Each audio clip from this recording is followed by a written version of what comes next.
talk a little bit about poor test takers.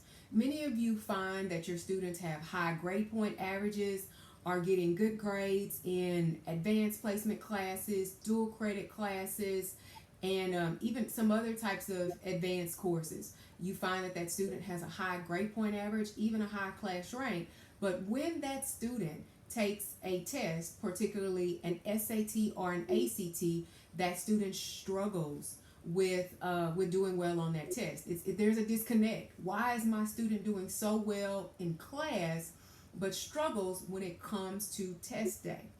All right. So here's the thing. First of all, there's a great bit of grade inflation in our schools.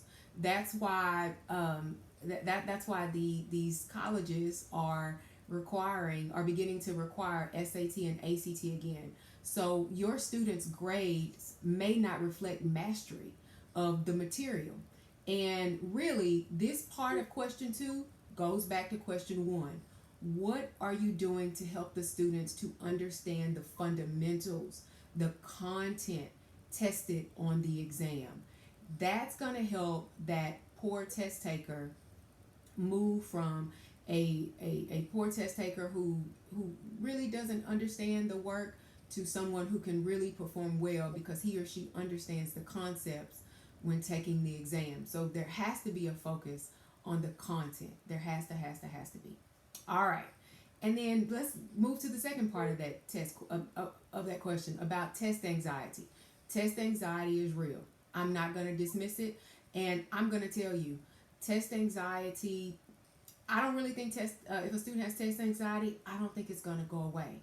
But I believe that there is a way to manage the test anxiety. We can manage the test anxiety, and we can usually manage that through really helping that student have confidence. And this confidence is tried and true, like real confidence, like really, taking time drills, reviewing the concepts that the student may have missed on the time drills, and then practicing again with another time drill, and then maybe moving up to some content that's a little bit longer, maybe a full module of the exam or a full section of the exam, and helping that student set goals like, hey, I want to get this many right, this out of this many questions in this amount of time, and helping that student to get some little wins here and there while practicing within the time constraints of the test.